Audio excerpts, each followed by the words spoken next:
Okay, everyone, welcome. I'm going to call this public caucus of the Scranton City Council to order. Today is Tuesday, October 6, 2020.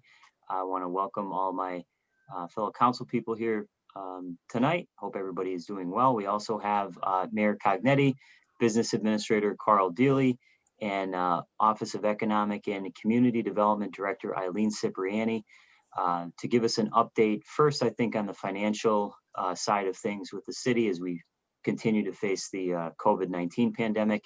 And then on the blight side of things, I know Director Cipriani is going to talk about that as well. I again want to apologize for last week. There was a technical glitch on the Zoom side of things, so we did not get to have this caucus last week, but I want to thank all of you for coming back and willing to do this tonight. So I'll now turn it over to the mayor, Mr. Deely, and Ms. Cipriani. And Mr. Deely is going to share his screen with some financial figures on it. And then we'll let him get through his presentation, and then we'll any questions that council has, we'll go through those. Okay, thanks everyone. So I'll turn it over to Mr. Deely.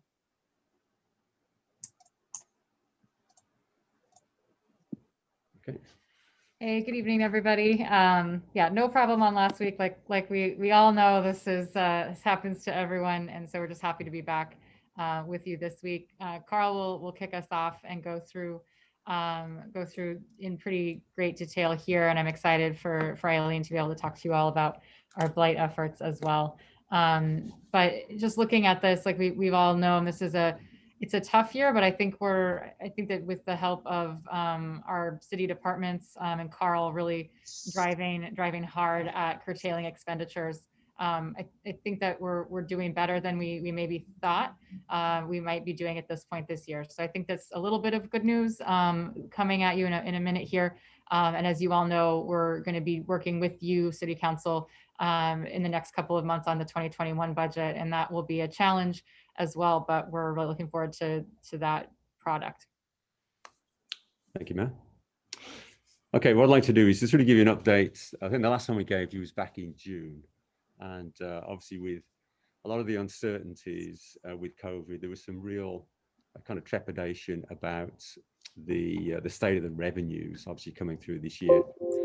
So purposes to obviously update you on the budgeted revenues, some information on where we believe is the significant deterioration of those revenue items and the impact on the overall revenue outlook for the rest of the year, but also give you some ideas too in terms of the curtailment actions we put in place to kind of slow down on the expenditures to ensure that we're in a positive position as we get to the end of the year. So first of all, the overview. So for 2020, the budgeted revenue, that's excluding the tax anticipation note, is just over 103 million.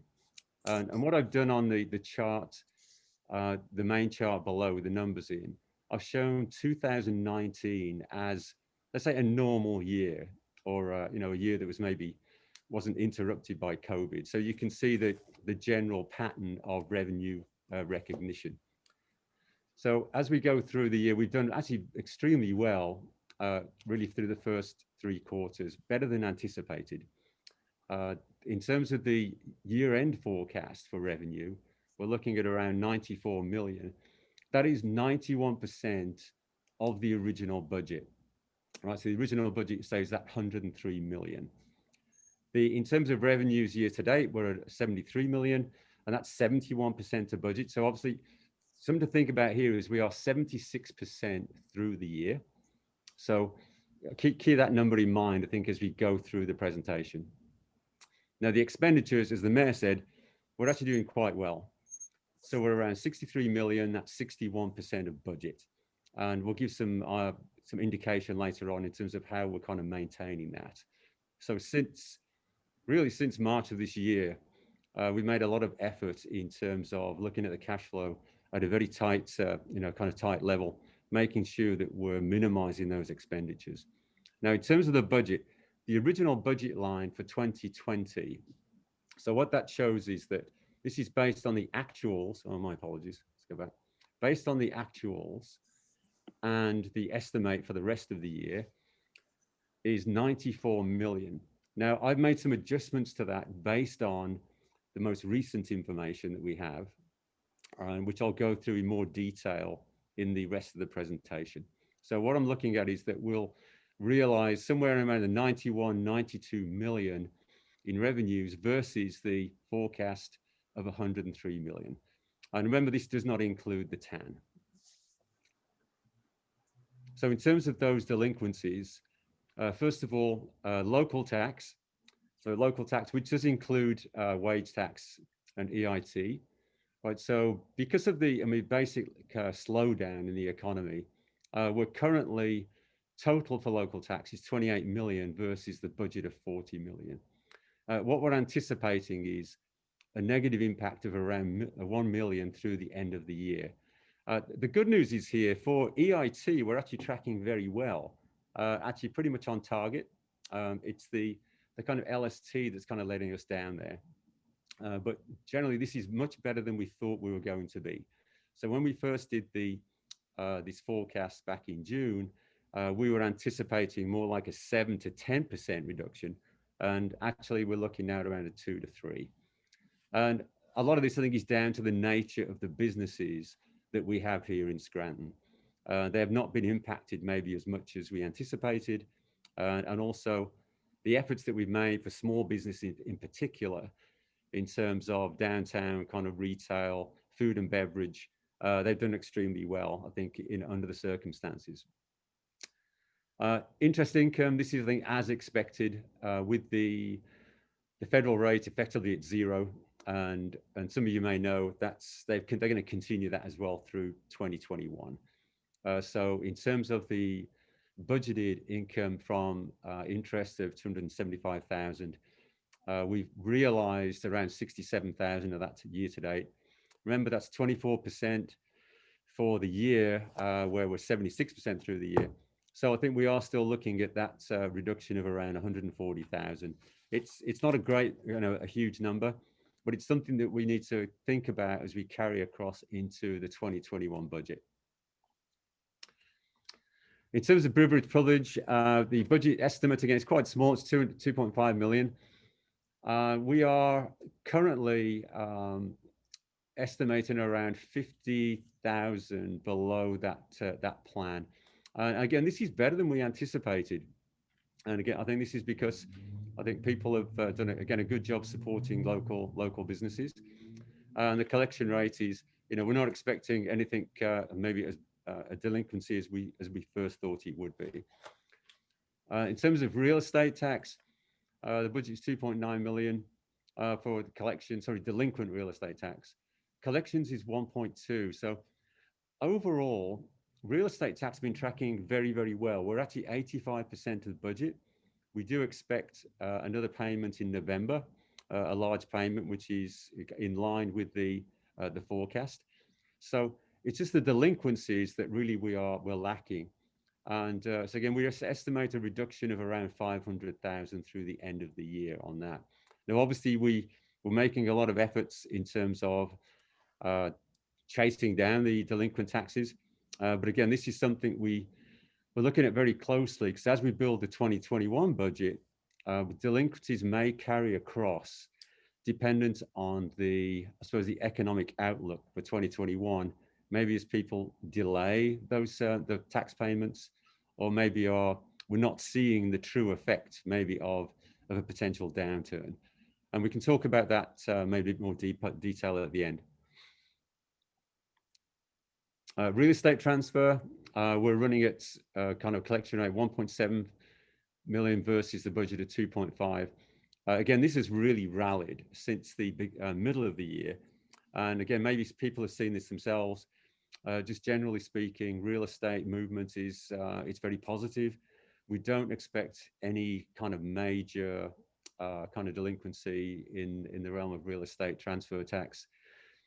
License and permits, again, likewise, has rallied very, very well. And again, this is due to, again, obviously people not traveling. Maybe a lot of the money is now being spent on properties rather than actually spending it on travel and vacations. So again, we see a good increase in the license and permits.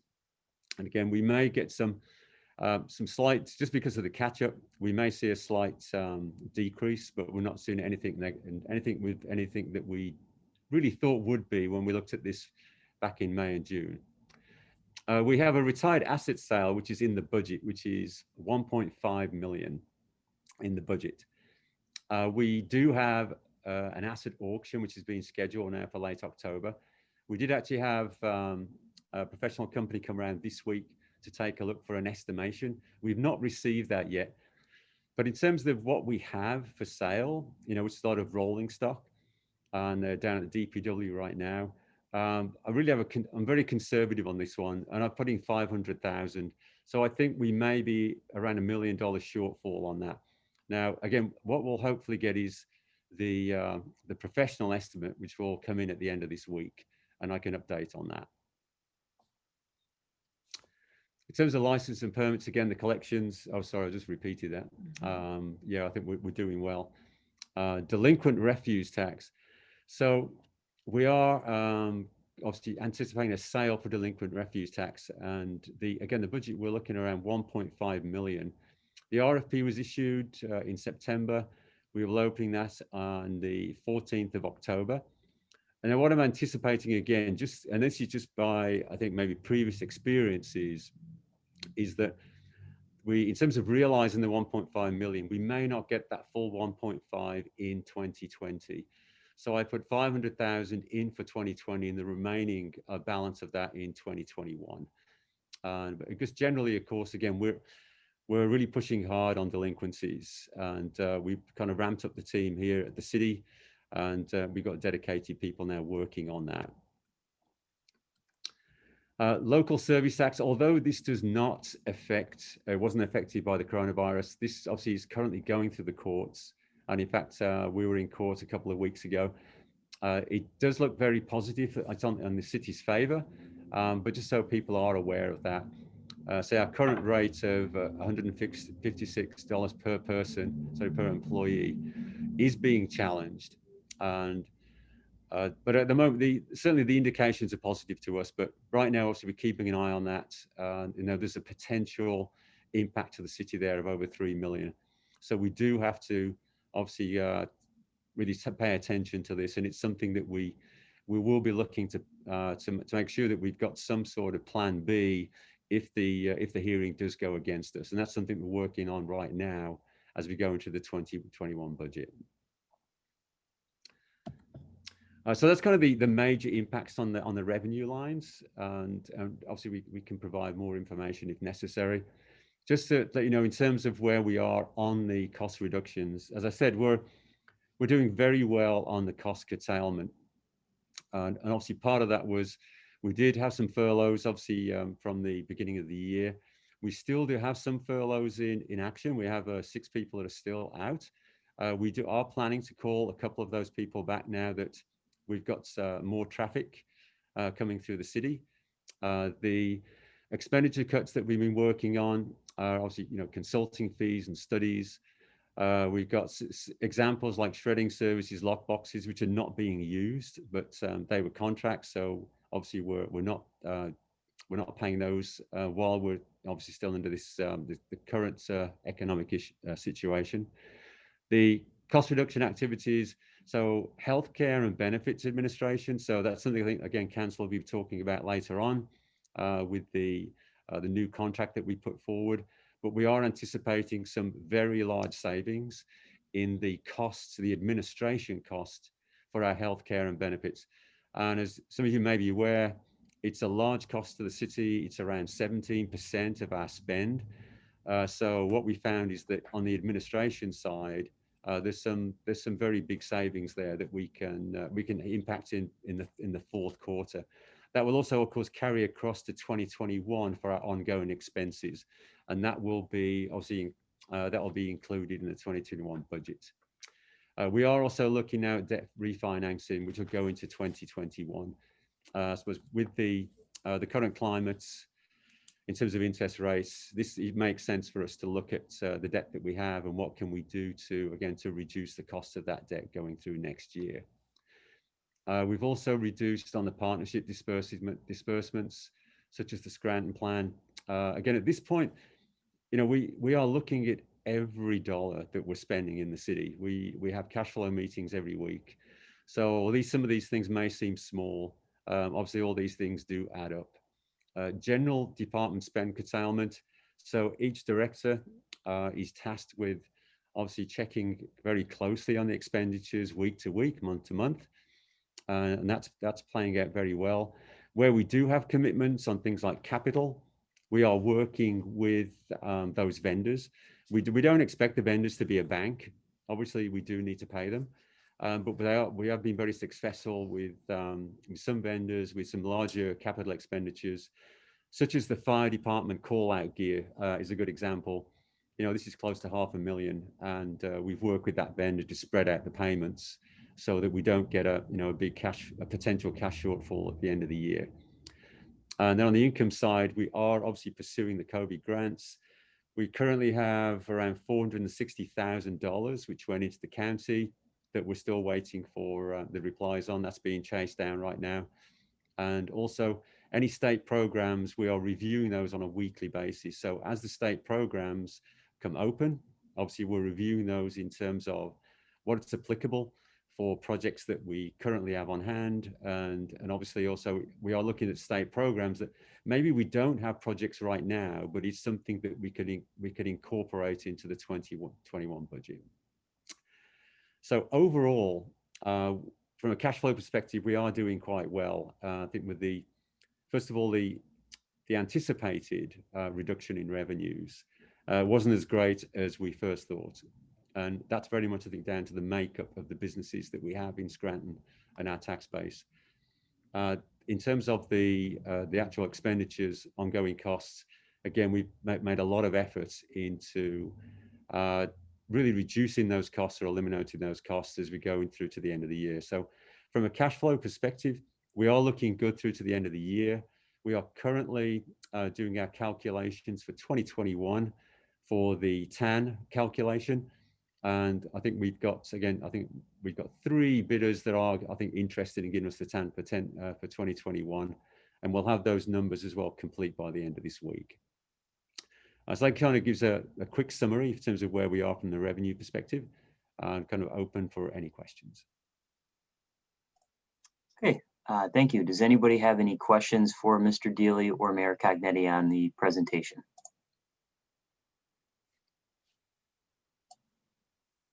Any questions? Yes, I have a couple questions. When we're looking at the Healthcare and Benefits Administration savings, do you have an estimate on what the savings would be with the switch in administration? Well, we will have on Friday. We expect that formal estimate from the consultant broker. I'm certainly looking at over $500,000. That's what I'm anticipating from the initial discussions that we've had. But we will have a formal estimate from our benefits broker on Friday of this week.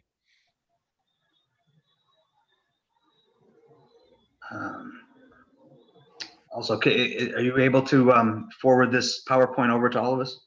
I already have. I sent that to Laurie before the meeting. But again, if there's any questions that you may have once you've seen this, obviously, please reach out. All right. Thank you very much. One of the other ones was, I know you touched on it with the 6 people still out. Some of those were the parking enforcement officials, and I think with the schools coming back, the University of Scranton, Marywood, and some of the permit parking over there, I think it would be beneficial to be bringing those positions back due to possible generation of revenue there.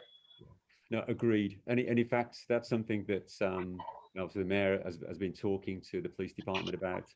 And last week we talked about bringing back the parking permit. So should be coming back to us next week. Yeah, but just for an initial question, it was just the healthcare benefits piece. So thank you. Thank you. Any other questions? Thank you, Councilman Schuster.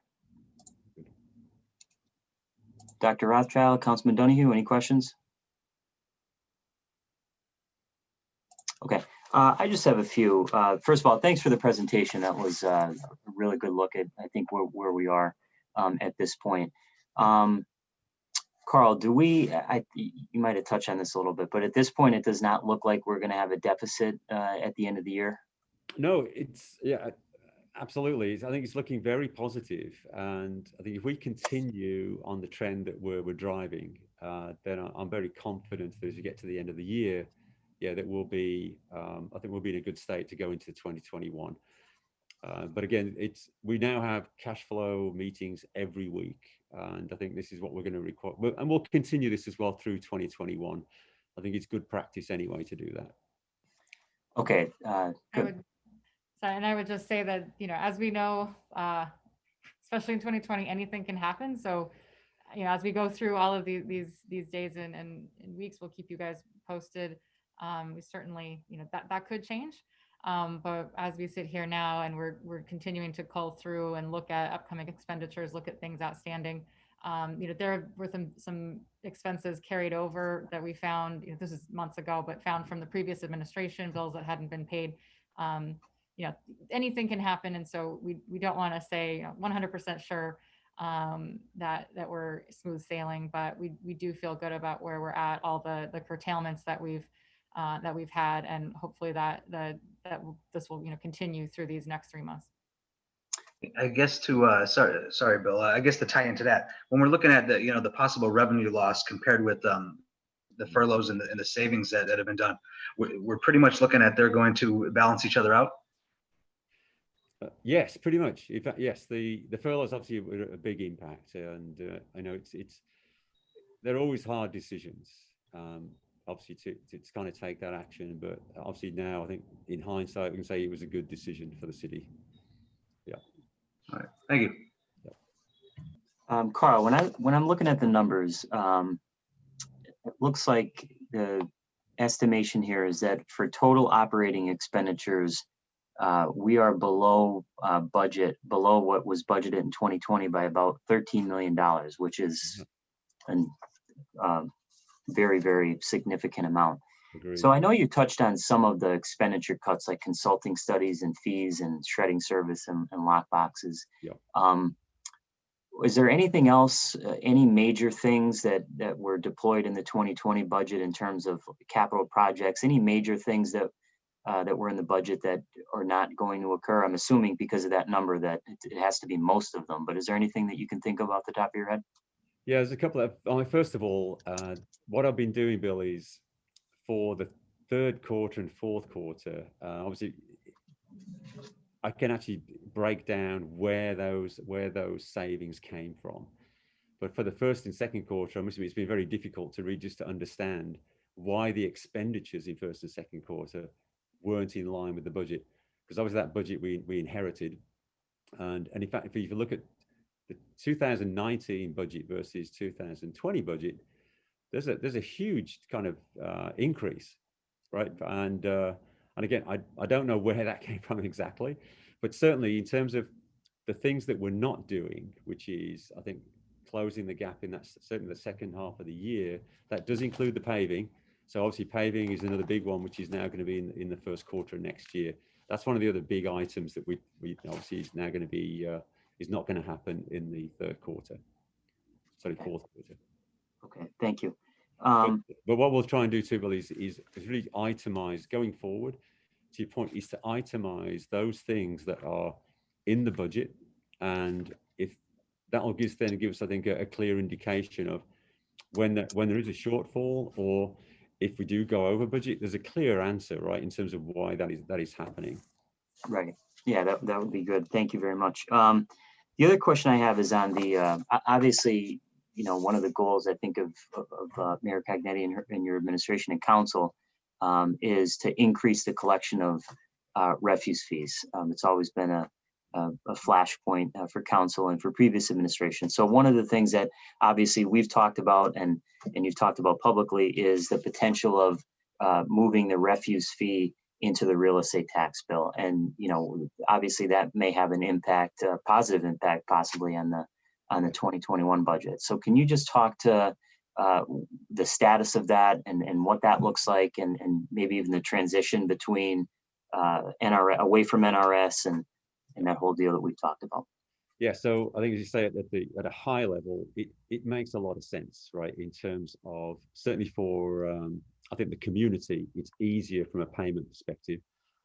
From a city and a collection point of view, it's going to be a lot easier as it's kind of tied directly to the real estate bill. Where we are right now is we have done the let's say the design, if you like, of the bill that would go out. We're working with the single tax office in terms of the timeline to have the final data sets available to enable them to be able to print and create that bill and to send that out. We've obviously got to change legislation. That's probably the biggest hurdle we have right now is we are working on obviously the legal documentation legislation in order to enable us to get that through obviously in a timely manner, obviously through council, get approval. But we are working on that, and the intention is to have this done obviously as quickly as we can. Now, in terms of the timeline, the printing of the bill, so the latest understanding is that we'd actually need to print the bill. Probably I think it's as late as January we can do that. So we do have time to kind of get this through. And so I think the big thing is we've got to get the legal documentation complete to get that through. Obviously, the 3 readings. If I recall, and I can send you the timeline on this. We have drawn it out, but obviously we need to get done by the 2nd week of November. That gives us a bit of a cushion, but also we don't want to put council under kind of the last minute kind of pressure to get these things through. So the target is to get this done by the 2nd week of November. But the key thing is here, as you alluded to, from a collection point, it's going to be a lot easier. But also I think from the community perspective, it's going to be a lot easier to track and to pay the bill. So it's going to be benefits on both ways. Okay, thank you. Councilman Schuster brought up something that we've talked about the last few years on council, and one of the things that I've always been really concerned about is our healthcare costs. So I was pleased to see on the agenda tonight that we're moving in a different direction and trying to save a significant amount of money on healthcare. In fact, when I looked in the backup, according to I think it's Willis Towers, just on their estimate, just on the information that they were given, they say they might be able to save $700,000 annually, which I think is outstanding. Can you just talk to or speak to moving forward that partnership now with Willis Towers, what that looks like, how that works, how that will affect the 2021 budget, and anything you can speak of to what you found with the healthcare costs, when you guys came in with, I think, Millennium, and any discrepancies there? Yes. So first of all, I think some of the approach is for this year in terms of preparing the budget, but also just I think getting to a better fiscal position, which is part of obviously the mayor's manifesto. Is any of the larger cost items we are obviously going to review, and obviously as necessary go to RFQ, RFP. It's just good business practice, and obviously this is really the first large line item on that. As I said earlier, this is like 17% of the total spend. So in terms of finding a provider, first thing is the landscape for healthcare is very complex, and it's been becoming more complex over the last kind of 5 to 10 years. So it's very important that we have a partner that can navigate that for us, and obviously really manage our spend and leverage the spend that we have. So in terms of the benefits, first of all, we have the cost for Willis Towers Watson on an ongoing basis is lower than the incumbent. So we have actually like 30% lower. We also, the services are significantly greater in the sense of consulting, which is there's no cost on the consulting. We have they're able to support the enrollment process on site. They're able to give consulting services, general consulting services for HR. Also, from the point of view of the analytics which is available to them, because that I am really, to be honest with you, I'm really pleased that the mayor chose Willis Towers Watson, because they are an absolute, they're a big player in the markets, and we're very lucky for that. I think for something as small as our city to get these, to get this as a support mechanism, because they can leverage our spend into their spend, which is billions of dollars, which will enable us to get just basically be able to leverage that cost, right, to get better cost of services. The other big thing I think, as you mentioned there, Bill, was in terms of the costs for the administration. That is where the major benefits we're going to see in that first year.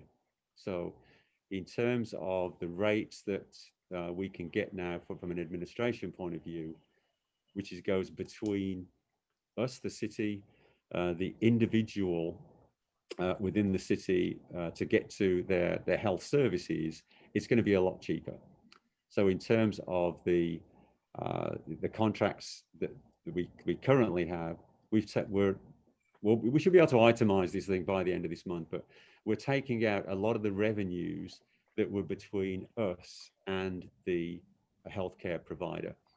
So obviously there was lots of there's kind of lots of costs that have been incurred that were really not of any benefit to the city. They were just to the benefit, if you like, of the cost of the benefits providers.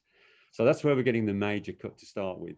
But the real upside for us is that in terms of the quality of the benefits and the wellness programs that will come along with that, and the ability to actually support a wellness program across the city, which we didn't have before, these again are going to help us to reduce the future costs of our healthcare benefits.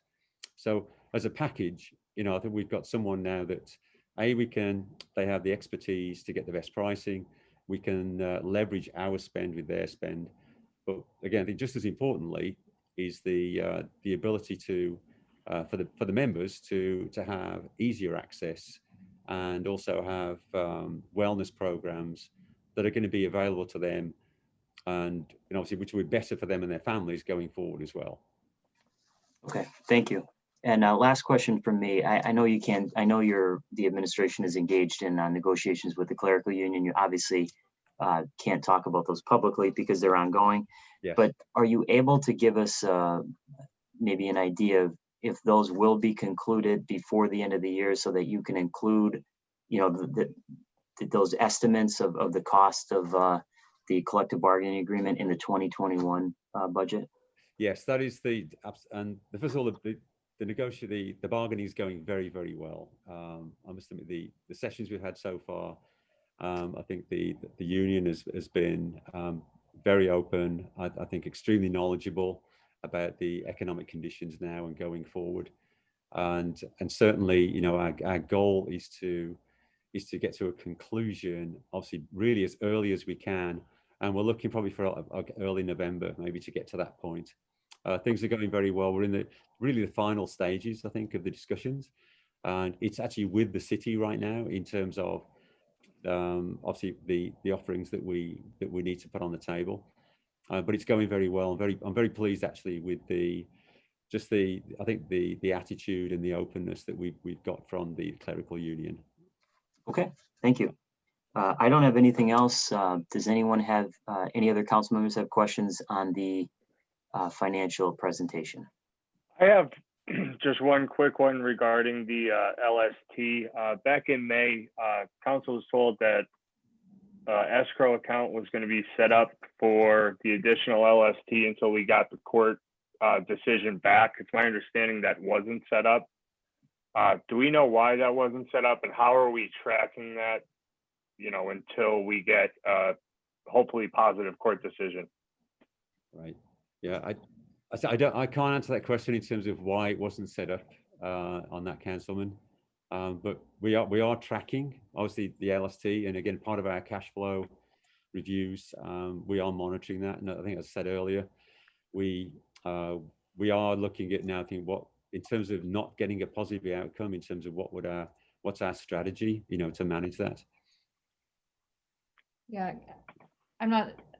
my understanding was that Pat Sheridan had spoken to you about why we didn't set up a separate account, but that we were very clear and we have been tracking it. It's very easy for us to see what we've pulled in, and should something there be an adverse ruling, we would know exactly what funds would not, would no longer be ours. Would we would we be able to get a breakdown of that, just so we're in the loop on what that number is to date? Yeah, we can absolutely, Councilman. Yeah, we can. All right. Yeah. Thank you. So when I take a look at these numbers, it looks like, is it the only quarter that we came up short was the second quarter? Yes, it's you're right. It's quite surprising. Okay, and every year when we go out for the TAN, is it always the same amount? I've seen the same number here, 12,750,000. Is that going to be the same this year? Well, that's what we're calculating right now, and I did have some discussion with our consultant PFM. The numbers that we've ran several scenarios, and I think, as you point out, it's been around that 12 and 3/4 for the last, I think, 2 to 3 years. Certainly my goal is not to increase that, and in fact, obviously as much as possible we want to keep it as low as we can. But we do have some scenarios we're working with now, and again, I think I said earlier, by the end of this week, really, we need to have a pretty firm number that we want to go with.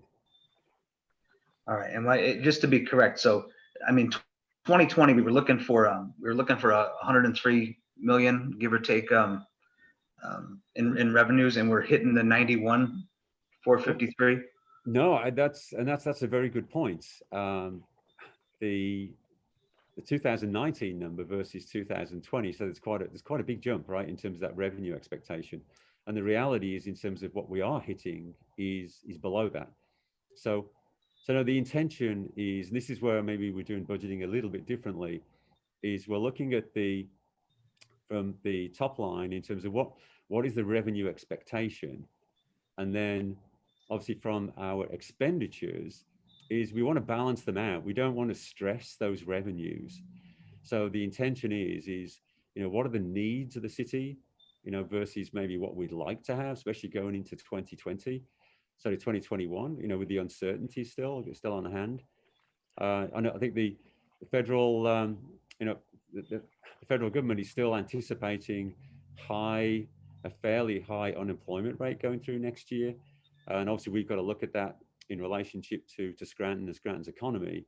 But I do want to be conservative going into next year. So that revenue expectation for 2020, I don't think was realistic from day one.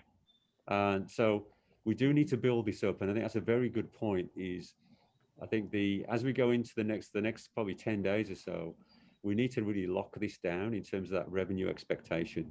And right now, I don't think it's going to be over 100 million. Okay, and that your 89% of 91,453 is, you're saying you're conservative on that one? Yes. Okay, but we're still going to be short of last year's revenue, right? We are, correct. Yeah. And you do feel that the savings and furloughs did make that up? They certainly made up a lot of it. And what I do need to do is to really look in those first 2 quarters, because you're right, the revenues were down, but so were the expenditures. So what I'm trying to do right now is understand what didn't happen in those first 2 quarters. What didn't we spend, and close that gap? We just didn't have enough detail. Yeah. All right. Thank you. And as we build the 2021 budget, we're looking at what revenues we anticipate, and then looking at what is it that we have to work with in terms of building our expenditures. Yeah.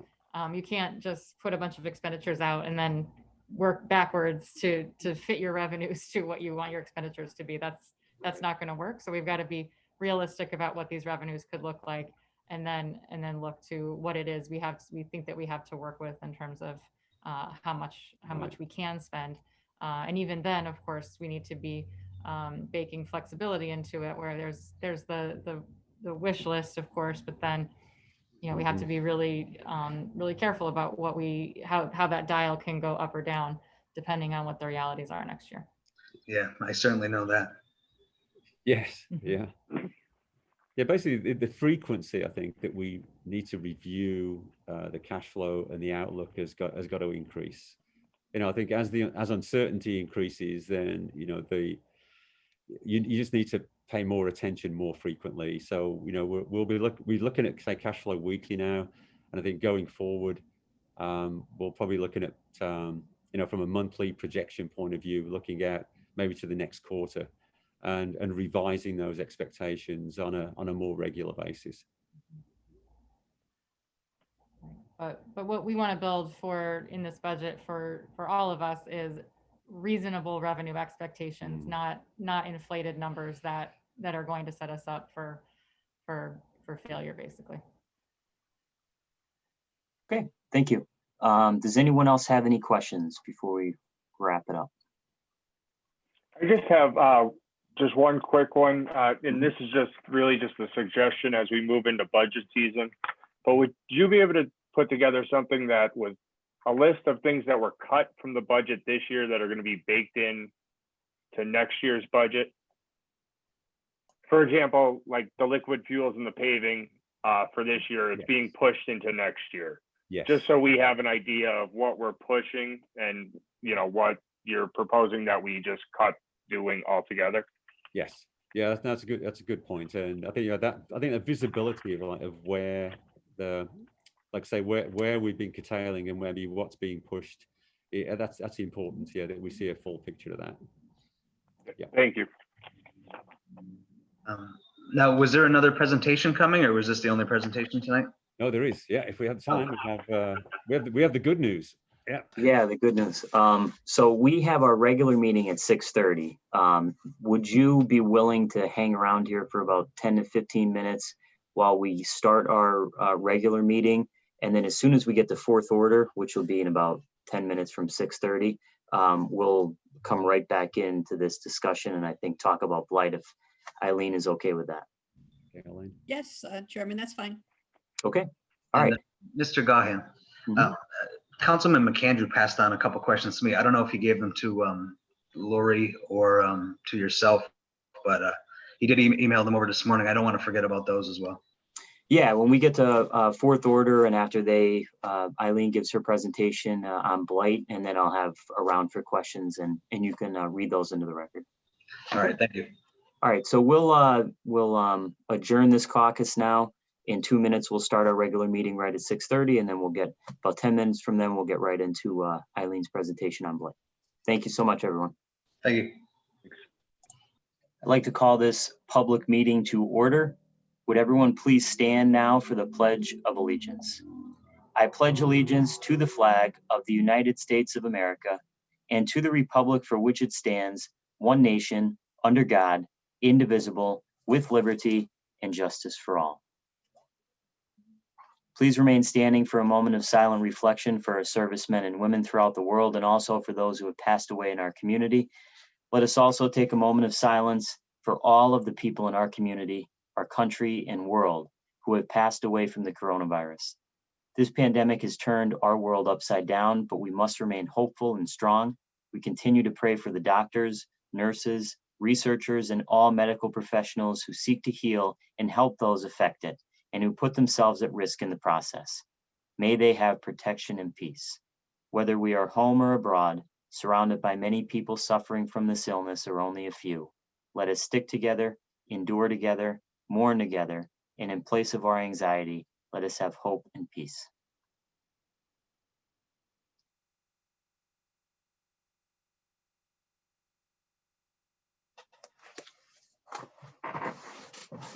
Thank you.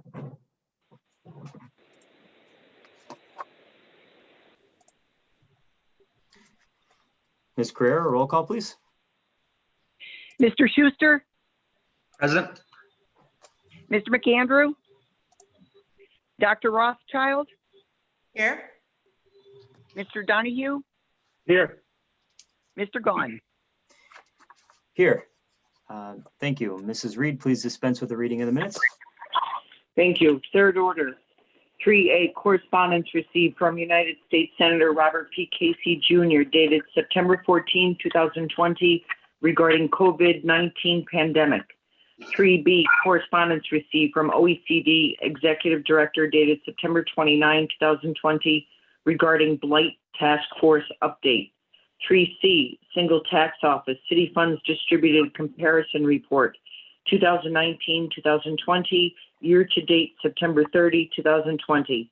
3D, correspondence received from Troy and Banks dated September 18, 2020, regarding telecom audit. 3E, minutes of the Civil Service Commission meeting held September 3, 2020.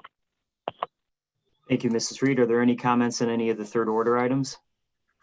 I had 3 comments on third order items. So starting with 3B, and Mrs. Cipriani's here, so I think she can answer it. I was wondering who the members of the Blight Task Force are. So I think that could be done maybe in fourth order. And then when looking at 3C, the Single Tax Office, I see that as of September, we're about 420,000 off from last year. Where do we expect to be at the end of the year? And then with 3E, with the adjustments we made to Act 120, with the employees and their job offers, I assume we're still going to be taking the most qualified candidates. Is there a current method that we use for taking those candidates, and will we still use that system, or are we planning on moving to a different or revamped system? Okay, thank you. Thanks. Does anyone else have any comments on the third order items? I just want to say one thing. There's a letter 3A that was received from Senator Casey regarding the COVID-19 pandemic. I just want to thank Senator Casey publicly and his office, especially Amy Wexler. They have been transparent. They've been open with us. They have taken our calls at any time over the last few months. And I know Senator Casey is doing everything in his power to help the city of Scranton and cities like Scranton throughout Pennsylvania. Unfortunately, the CARES Act is just, there are members of the Senate that I don't really know what they're thinking in terms of letting cities just flounder like this during the pandemic, but it's very, very disappointing.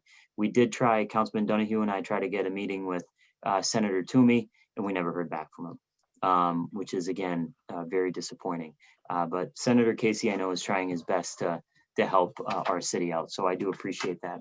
Second thing I wanted to mention was the correspondence received from Troy and Banks. I asked over the past few months for an update on the utility bill audit. So just so everyone knows, that is an update on the utility bill audit. We are looking at realizing an annual savings of $2,360.40 based on their audit. Not as much as I was anticipating or would have liked, but it is something. So I did appreciate the update there from the administration. And that's all I have. Thank you, Mrs. Reed. Are there any other comments? If not, received and filed. Do any council members have any announcements at this time? I have one announcement. The City of Scranton Fall Leaf Pickup and Recycling Program will begin next week, the week of October 12th. All leaves must be placed in biodegradable brown paper bags. There's bags available at the DPW complex located at 101 Poplar Street, and also at the Weston Fieldhouse located at 982 Providence Road. All collections will be from the curbside of streets and avenues. No collections will be in courts or alleys. No loose piles, no plastic bags, no household trash and leaf bags. Fall leaf pickups will be the week of October 12th, following paper, the week of October 26th, following cardboard, the week of November 9th, following paper, the week of November 24th, following cardboard, and the week of December 7th, following paper. Thank you. Anyone else have any announcements? Yes, I have an announcement.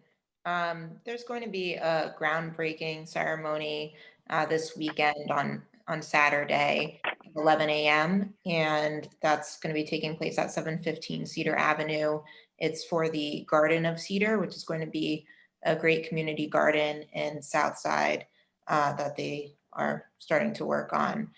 So the public is invited if anyone is interested in attending that. I know that I'll be there because I'm excited about it. Okay, great. Anyone else? All right, I have a few. As I mentioned last week, we're making a very slight change to the time of day in which public comment will be received in our office and via mail. We're making a change from 4:30 p.m. to no later than 3 p.m. in order to compile all public comment submissions and to enable them to be read aloud during fourth order public participation. So we did start this process this week. So moving forward, any comments and questions should be submitted by the new deadline of 3 p.m. on the day of the meeting, which is Tuesday. Also, please keep in mind that you should try to keep your written comments to at least 5 minutes. October 10th, there's a fall fundraiser book sale at Naog Park, sponsored by the Scranton Municipal Recreation Committee from 10 a.m. to 3 p.m. This is featuring 3 local authors that are promoting and signing their new books. There'll be paperback books, hardcover, DVDs, CDs, candles, crafts, raffles, and more. Masks and social distancing is expected. Gloves and hand sanitizer will be supplied at the event. NDC will attend our caucus on October 20th, 2020 at 5:45 p.m. to provide their third quarter parking update. Scranton tomorrow will have a caucus with council that is scheduled for October 27th at 5:45 p.m. and they're giving their quarterly update to council. Next Monday, October 12th, City Hall is going to be closed for the Columbus Day holiday. DPW will also be off this day. Refuse and newspaper recycling will be 1 day behind schedule next week, the week of October 12th. And finally, a paper copy of Council's weekly agenda, including a copy of all legislation and backup, is able to be reviewed in the City Treasurer's office, the first floor of City Hall. The Treasurer, Mary Jo Sheridan, has graciously agreed to the weekly agenda being placed in her office for public inspection and review in the event that the public does not have internet access. The agenda is posted to Council's page on the city's website each week as well, and will continue to be posted there. The paper copy is just another option and a means of striving for full transparency with regard to legislative matters. Also, a legal notice is placed weekly in the Sunday edition of the Scranton Times with Council's agenda for the next meeting. And that's all I have. Mrs. Reed? Thank you. Fourth order, citizens participation. Okay, thank you. And now we'll continue where we left off. Thank you, Director Cipriani and Business Administrator Dealey and Mayor Cagnetti for sticking around here. I'll turn it over to you, Eileen, if you want to talk about the Blight Program. Thank you very much, Chairman, and thank you, council members, for giving me the opportunity tonight to talk about the mayor's initiative to fight blight in the city. We're taking a multi-pronged, holistic approach to blight, and we started that off with an internal task force. The internal task force is a precursor to having a larger external task force. But currently, to answer the question that was asked in the earlier segment, the internal task force currently consists of myself and Rachel Swartz from our office, Don King from City Planning, Tom Oleski from LIPS, Carl Dealey, and Megan Priambo, who's the Deputy Director in LIPS as well. Those staff members are working together internally.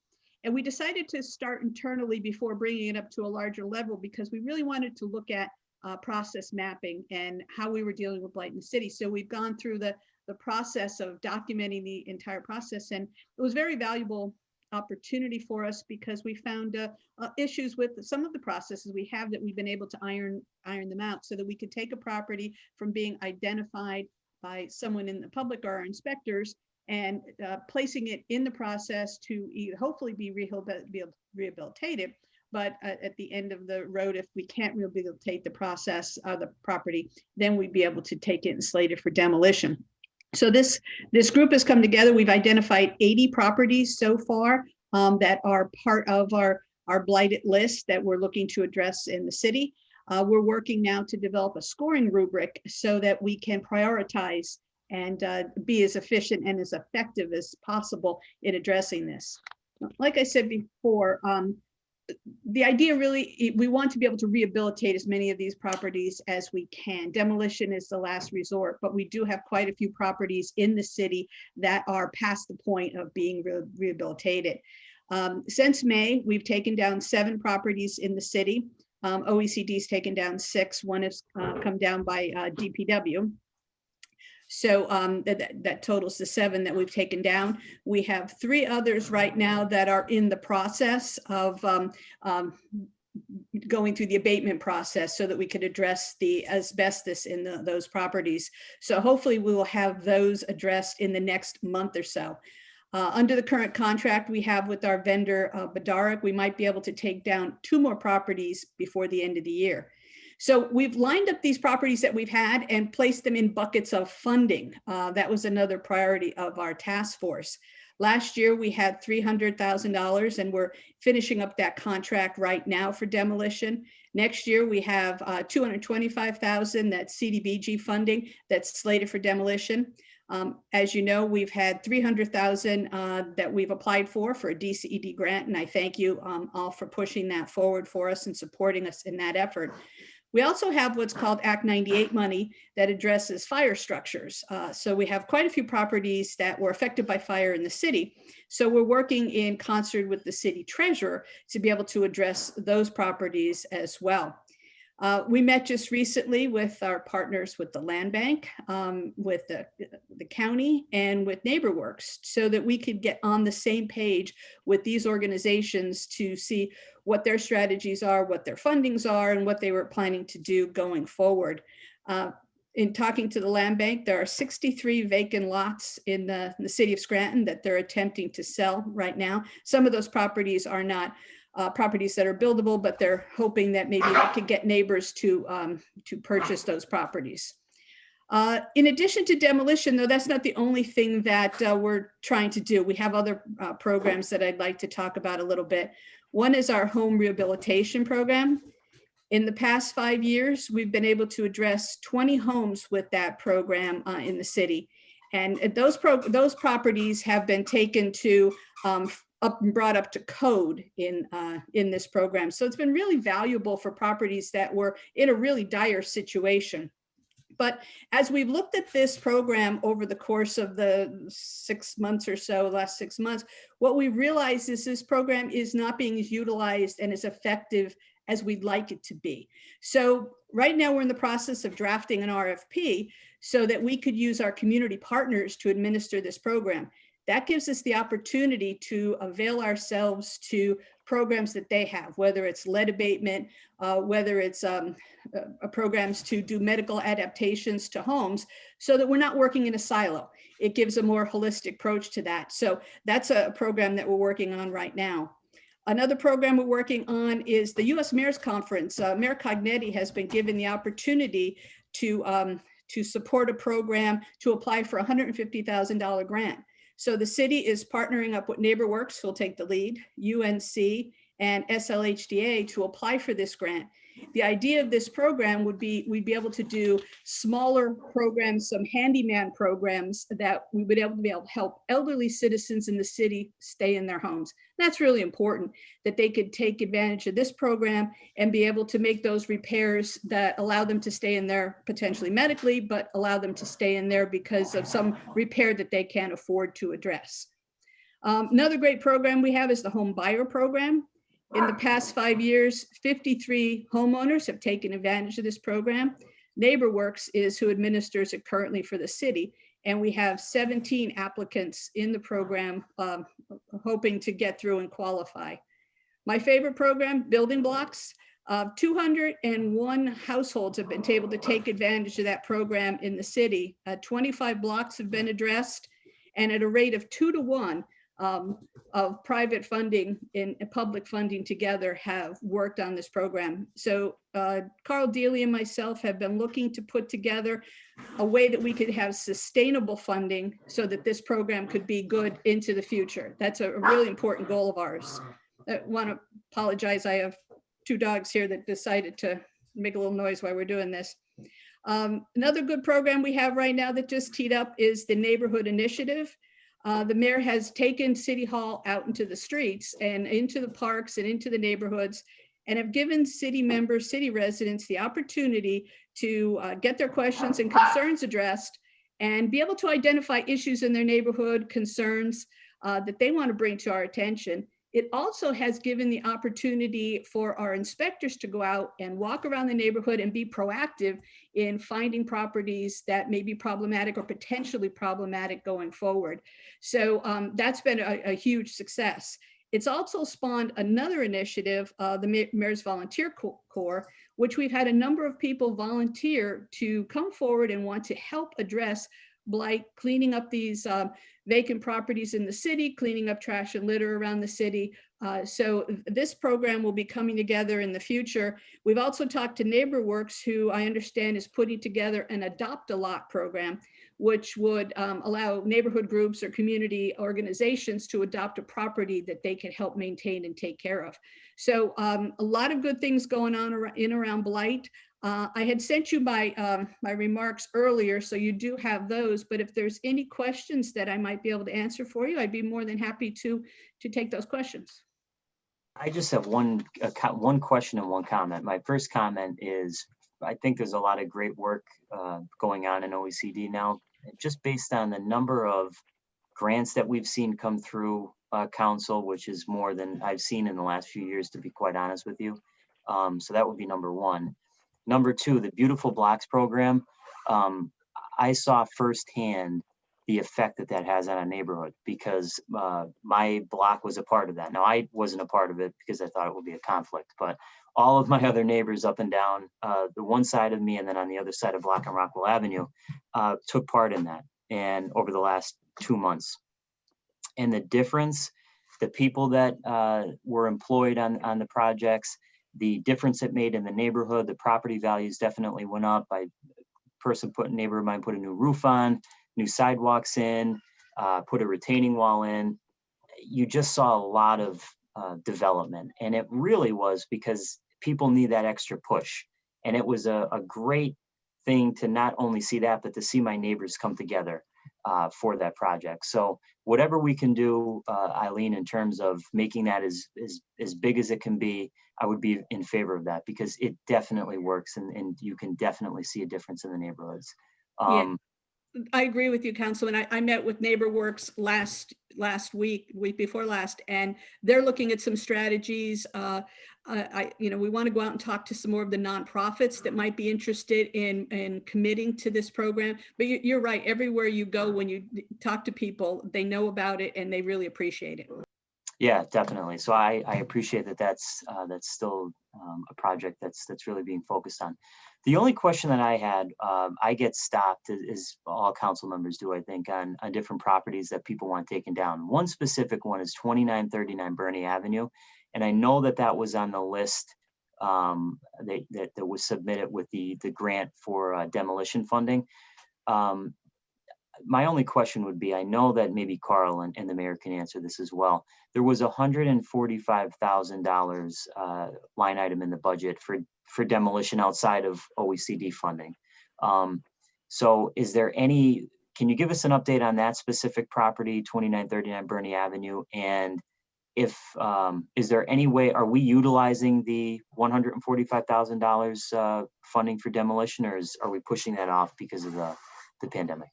No, we will be using that. LIPS is very much part of this conversation. That's in my group of potential properties if we have enough money left in this contract with the Derek we have right now. One of the things that we're doing to try and move from this contract to the next is we're beginning to draft the next RFP, so that even before this is over, we could move into that one. We are almost maxed out in this contract, so we do have to get another vendor or have it bid out and have this vendor back, but need to address. Okay, thank you. And I'm really pleased to see the demolition. There's an uptick in that. There's so many, and when you mentioned, Eileen, about the properties that were affected by fires, there are so many properties that are still sitting there that have gone through a fire, and I get stopped all the time from different neighbors throughout the neighborhoods throughout the city who want an update on those, and who want to know what the status is. So I'm really, really glad to see that that's going to be a priority. And last question from me would be, in the one piece of legislation that was sent down, you were going to, OECD was looking to get funding to demolish several city properties throughout the parks. One of them was in Connell Park. Do we have an idea of, I know those structures need to be demolished. Do we have any idea yet of what are we replacing those with something, or are we just getting rid of those structures completely? Right now, the DCED grant is just to demolish those. Right. Right now, we're doing a parks assessment. So the parks assessment will give us an idea for CDBG funding, and DCNR is opening a grant round at the beginning of next year. That will give us an idea to prioritize which parks we need to address first. So it'll be a matter of working through that list. Okay, okay, thank you. Sorry, Mary, go ahead. I just to your point a minute ago about the Act 98 and the fires, pulling this list together and pulling all these things together, it's been a really great example of how we're trying to kind of break down the silos of the different businesses at the city. So you've got the fire department, the treasurer, you've got OECD, you've got LIPS, you have so many different kind of things that were siloed, and by doing this blight task force, bringing all of the teams together, we're able to really get through some of these things. Something like the fire properties, it involves, everything from legal to licensing inspections. The stuff is very complicated, but now that we've done the process map, and we're happy to share any of these very geeky process maps with any of you, it's really helped us figure this out and be able to have this plan going forward. So I'm just so appreciative to the team and to all of you, because every council person reaches out and you guys help us understand what the problems are out there. So I really see this as a team effort. The process, thank you, Mayor. The process map that you just mentioned, and I know I talked to Carl about this because we talked about how important that is for the public to understand. Over the last few years, what I've encountered is, a neighbor will stop a council member and ask, what's the status of this house? It's been in disrepair. The grass is 8 feet high. Did anybody go out and take a look at it? And sometimes it looks like nothing is being done, although something is being done, but it's in that process, the process map that you talked about. So I would appreciate if those could be made public. Like even, Eileen, when you're talking about demolishing a house, I think people need to understand the steps that have to be taken first. Because like I said, oftentimes they think nothing is going on when we're just in the middle of step 2 or step 3 or whatever that might look like. And even in terms of, giving a quality of life ticket or demolishing a property, condemning a property, there's all these processes that, again, people need to be educated on, because I remember when I first came on council, all of these different things could be very confusing. So I think that would be the process map idea would be very helpful to me. Yeah, absolutely. We could share that. We could actually post it up on our Scranton Works website, and people could look at it there, and we'll certainly send it on to council. One other thing that I don't think people realize that's a very frequent occurrence is that we may have a property that we are scheduling to go through the Housing Appeals Board, or it's going to be demolished and it's sold. That's a very frequent occurrence, and then we have to start over again. So I don't think people realize and I didn't realize before I really got into this, how often that happens. And that's a great point. I'd love to be able to point people from the public to that website and say, okay, when you're coming to me as a councilman with a problem property, here's what this process looks like. And then people, will be able to understand that better. So I appreciate that point being brought up. I don't have any other questions. I know Councilman Schuster, looks like you have a question, and then anyone else that wants to jump in. Yeah, I will say, once I heard the term process mapping, I was happy to hear that. I've seen some of them in my own workplace, and sometimes some of those processes are crazier than one would realize.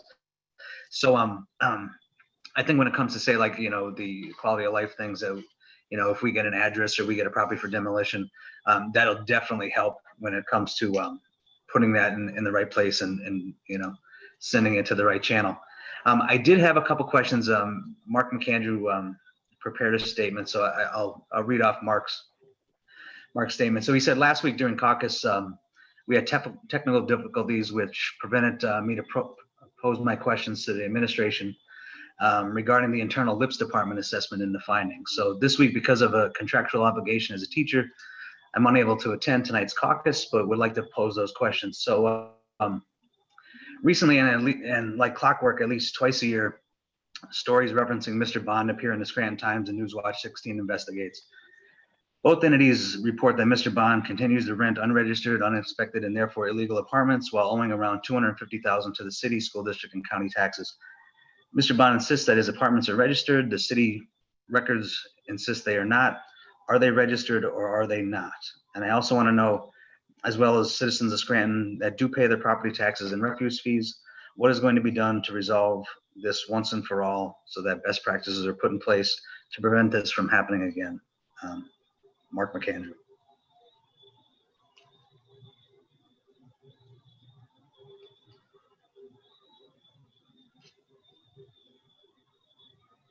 Yeah, Phil, earlier this year, we did file a lawsuit against Mr. Bond, so we'll check back in with the law department for the status of that. That was in, I want to say that was in February, because that was before the courts closed. We got that in there. And in terms of LIPS review, you'll see, so a lot, there's just the things that Eileen just spoke to. A lot of those we're piecing together the review, pieces of the review and some of these other processes, but you'll see right now we're working on reviewing the quality of life tickets and that process, and looking at some potential changes to put to council is one piece.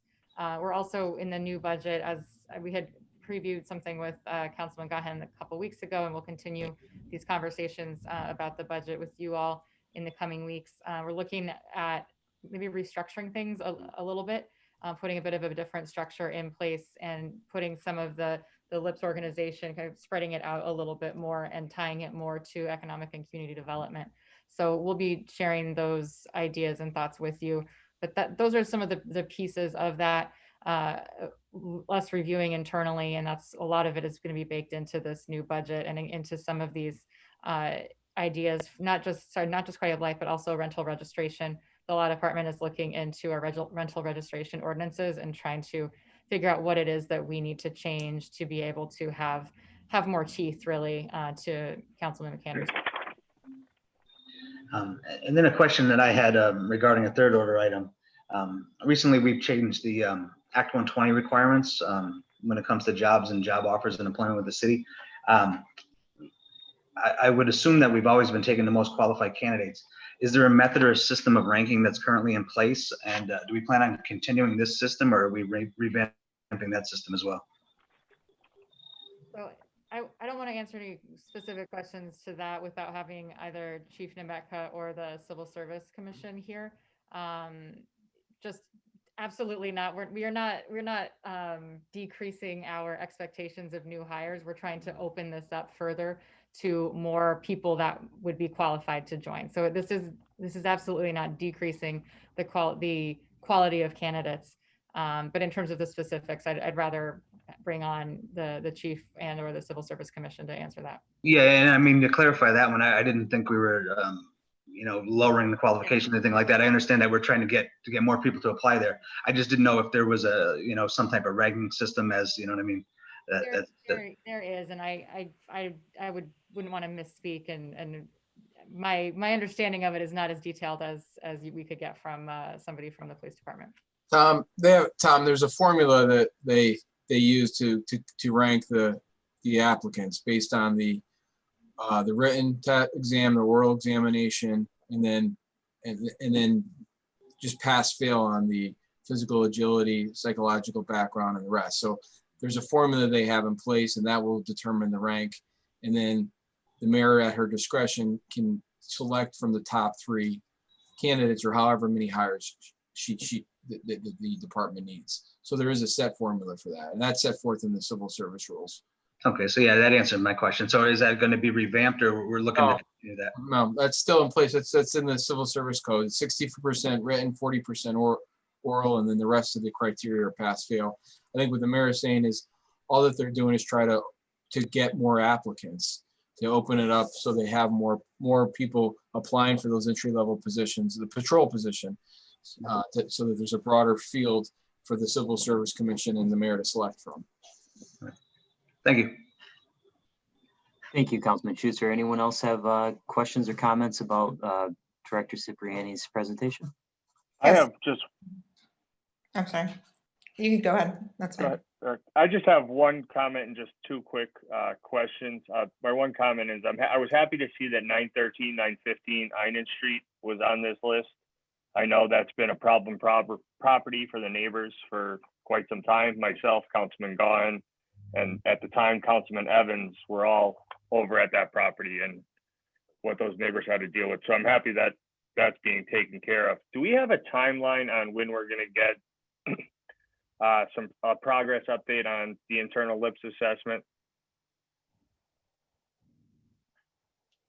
So, I mean, that's what I'm talking about in the budget. I mean, a lot of the assessment is, the results of our assessment is changes in the budget, changes to ordinances that we would be proposing to you, quality of life, rental registrations, and things of that nature. I would just add just one thing that I think should be is just the process that's used in LIPS to document certain things, because I believe that's an issue we've run into in the past where things aren't properly documented. And then if something goes in front of a magistrate, or, you know, we really don't have a case. So that's something, just because, you know, as I talk to some real estate agents and as we see in our real estate transfer numbers, you know, I think we're getting a lot of influx in from New York and New Jersey because of the pandemic. And we don't want to be in a situation 3 years from now where we're dealing with 10 Ken bonds instead of one. Right. So, sorry, and some of these things we absolutely are doing that, for example, Megan Priambo has come in and she has added a lot more process and documentation to the department. Tom Oleski's been doing a great job. Megan's been able to come in and add another administrative layer to that. So we have a new tracking system for all of the inspectors that they are following to supplement, to have another check on what are the properties in their area that they need to be looking at? What's the status of those? When do they need to go back? And it's a shared spreadsheet across departments so that we can all look at that. So that's also something that my office has. That way, when a constituent emails Scranton 311, for example, we either, Chris from my office adds to that directly. And so that'll pop up on the list for the inspector. And Chris can also look at that and update it if, you know, one of you email in and say, what's the status of this particular property? He has that information at his fingertips too. So as you all know, next year, we're wanting to get all of this in, you know, real time, real technology format that we're all sharing. In the meantime, though, we kind of have this new process that is helping with that. And in terms of documentation, Megan has done a really good job working with Tom Oleski and Kelly Lucas to be doing a better job of filing things electronically, especially so that they're more searchable. Nothing is going to be perfect until we get this new system, but in the meantime, we've made some good strides with some pretty simple fixes on how we label documents, how we label photographs, how we label information for each particular property. So in addition to that, on the law department side, the law department's really focused on licensing and inspections, and to your point, the documentation piece. It's we've still got a ways to go, but there have been great improvements this year.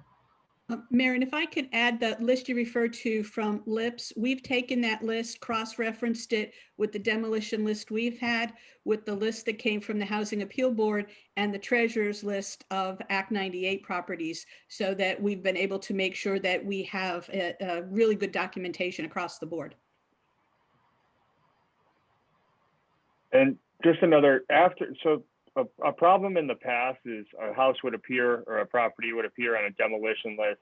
The structure would be torn down, and then the property would become overgrown. So like, are we keeping a list of that to make sure that those properties are being maintained, you know, until they move through the land bank or until they move through some other avenue? Yes, we will have a list, and we do have a list of the properties that the land bank actually have, and we do have a list of the properties that we have demolished. Badarik, who's the current vendor, has really been doing a good job of leveling the properties and seeding the properties so that they will not be overgrown and we can maintain them. It'll make it easier for our team to maintain them. And with the advent of the volunteer corps and the Adopt a Lot program from NeighborWorks, we're hoping to be able to help our DPW department with a little bit more resources to keep them maintained. All right, thank you. And I just have, because Ms. Cipriani, you brought up about houses being sold in the middle of going through the demo process. Is there anything on it from a legal standpoint we could do at the front end to prevent that? Well, that's a conversation that, we opened up with our legal department. I'm not sure of the answer at that point. We've talked to, the mayor and I have talked to the city of Pittston. They have a great program in Pittston, so we're trying to get some lessons learned from them. But that is a really good point, and it's a real weak point in this whole process, which sets us back very often, and we're not able to address a house, at the last minute when we're ready to take it down. But that is something we'll look into. It's something that really, once we have the overall task force together, would be a great initiative for them to take up as well. All right, thank you.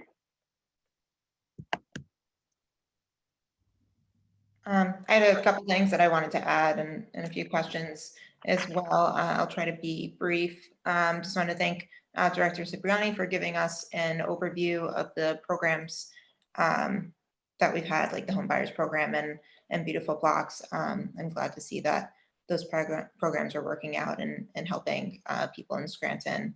I also appreciate the update on where we're at with the Blight Task Force. I think it is good that we've put these different processes into place that we might have not had before and helping to get more organized.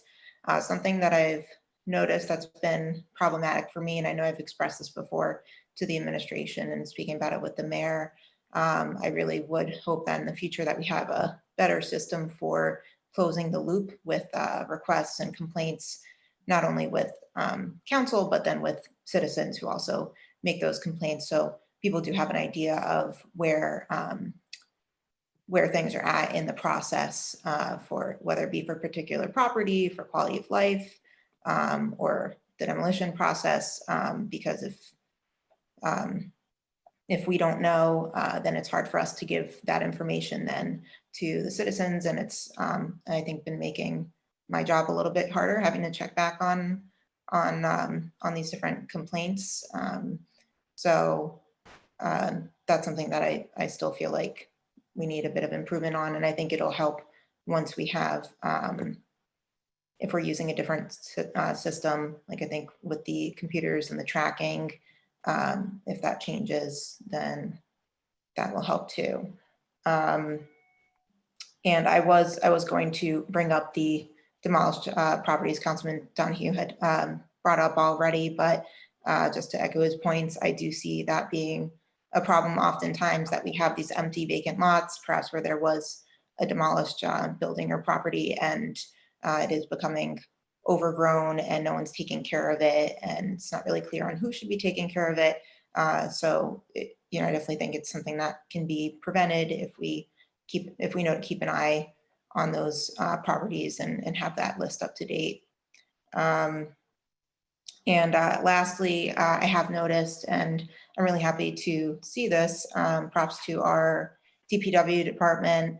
I've been noticing them painting pedestrian crosswalks and lines around the city, and over the weekend, they were in my neighborhood, and not only helps the appearance, but most importantly, the safety of the neighborhood by having freshly painted crosswalks or new signs.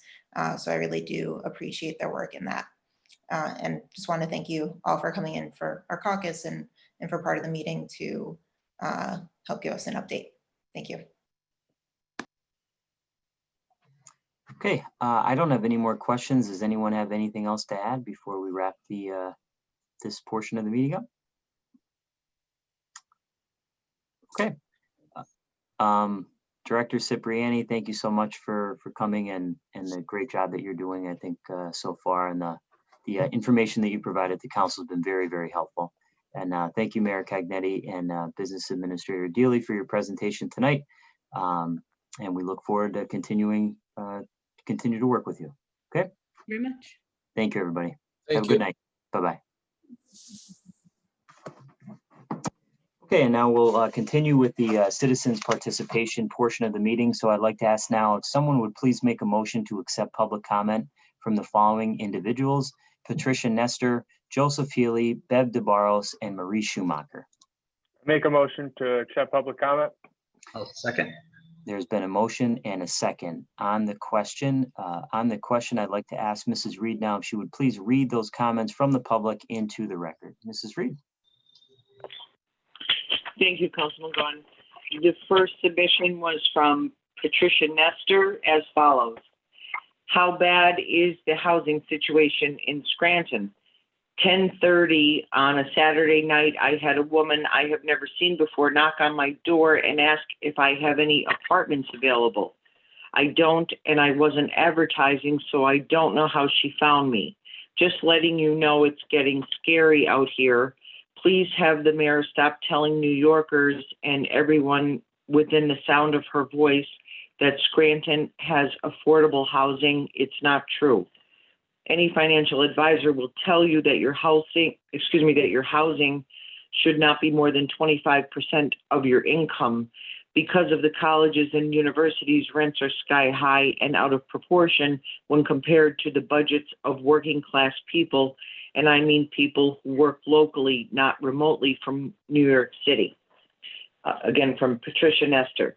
The second submission is from Mr. Joe Healy as follows. Good evening, Council. I am anxiously writing to you tonight concerning the upcoming November election and the safety of our poll workers and citizens. I tried my best to find the answer to my question, but unfortunately I could not. So I am asking Council tonight, what is the citizens' laws concerning open carrying of weapons? I understand that in general, PA is an open carry state, but it is my understanding that local laws in cities and municipalities can supersede that. I can assure you my intent for reaching out to you is not to be an alarmist or a nuisance. I do, however, want to implore Council to seriously consider enacting laws banning the open carrying of any weapons within the city limits if in fact no such laws already exist. Pennsylvania is in the nation's spotlight as one of the most critical swing states in the country that will determine the outcome of this election. If we have learned nothing else in the last 4 years, it has been that virtually anything outside the bounds of normal protocol can and regularly does happen. My fear and the fear of many law-abiding patriotic citizens is that malevolent forces from both outside and unfortunately inside our area will abuse their Second Amendment rights in order to intimidate and terrorize poll workers and voters at our polling sites. I understand that many have already chosen to cast their ballots via mail, but no citizen who does choose to approach the polls in person on election day should have to fear anything other than the virus itself. I know it could be difficult and hopefully not impossible to pass such a law, but with such a reasonable council and mayoral office in power, I know you will do anything you can to keep the citizens you serve safe. I sincerely hope that I am overreacting and that my anxiety is just getting the better of me and that no extra security measures and protections will be necessary. However, due to the overwhelming amount of evidence that demonstrates time and time again that these are not normal times, I just want to make sure that we've all done our part to be as alert, prepared, and safe as we possibly can be. Thank you for your time and consideration, Mr. Joe Healy. The third submission is from Ms. Bev DeBarros. Dear friends, this is to agree with and to thank Mr. Coyne for his attention to the matter of payment of garbage fees. The billing and accounting for trash fees absolutely needs to be separate from and not included with any other tax, as has been suggested. For one thing, not every property that is taxed necessarily has weekly garbage collection. Some properties may only be a parcel of land not occupied. Other properties may be rental units or businesses that employ private trash collectors. The simple way that we have used is the best. A designated trash fee bill with 2 payment options comes in the mail. Records are clearly kept and accounting is always transparent. This revenue can be easily tallied and compared to the actual cost of our garbage collection. Hopefully, the DPW keeps separate records for garbage collection and street maintenance, etc. Submitted by Bev DeBarros. The fourth and final submission is from Ms. Marie Schumacher. It was disappointing. The technical difficulty kept the scheduled administration year-end presentation from happening. It was even more disappointing when the presentation was not in third order of tonight's agenda. as it had been made clear at the meeting you would be receiving it during the week. How will citizens be made aware of number 5 of 3B's Scranton Together Neighborhood Initiative? Have you ensured the requested adjustment to the telecom accounts been made? A large orange sign stating no truck has appeared on a utility pole at Prospect and River Street. Is it for only the 600 block of River or all of River? And how are these obtained? 5C implies Jessica Eskra is no longer working for the city. What is her status? Are uniformed employees included in 5D? Have any changes been made in the LIPS as a result of the in-house review? Before departing, did Chief Graziano establish a pre-arrest drug treatment program? And if so, how much is budgeted for 2020 for this program? I do think that the intent is commendable. I understand the idea behind it. I just am worried that, as I mentioned a few weeks ago, this will end up being a money pit and something that we won't be able to sustain into the future. This is a quote Mr. Gaughan made almost 4 years ago, and I believe it is still valid in 2020 when the Emergency Services Center was being discussed. On the 1st and 2nd of October, the city solicited bidders for the simulator area improvements of the public safety building. I believe this is the former Sorrente building. I have read the mayor's grandiose description of plans for this facility, which extend utilization beyond the city. I fear what Mr. Gaughan saw in his crystal ball in 2017 is coming to fruition, and I believe we can't afford this in a separate meeting. Providing the planned expenditures for the next 5 years at the Sorrente Center should be conducted as possible. From Marie Schumacher. And that concludes the submission. Thank you, Mrs. Reed. On the question, anyone else on the question? I have a few things I just want to go through. So first of all, I'd like to thank Patricia Nestor, Joseph Healy, Bev DeBarros, and Marie Schumacher for submitting their comments. There was a few questions in here. Mr. Healy posed a question about whether or not the council and the city can consider enacting laws banning the open carrying of weapons within the city. Solicitor Hayes, I would defer to you on that.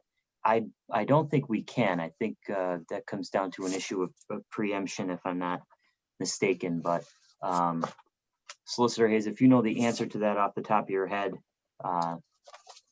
or if you just want to take a look at that. So I think you're correct, Councilman. That would be an overstep on our part, but I will research it and confirm. I think it's we're limited in what we can do on the regulation of firearms in a municipality, but I will certainly confirm that to be the case and report back to you. Okay, thank you. And then Bev DeBarros has comments here, as well as Patricia Nestor, so we appreciate those. Ms. Schumacher posed several questions. I'll just run through the ones that I think I can answer tonight.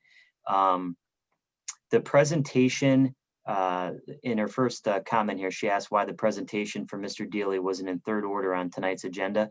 Unfortunately, we just received that before the meeting. I didn't even get a chance to look at it, but we will put that, Mrs. Reed, if we can put that on next week in third order so that the public can review that, I would appreciate it.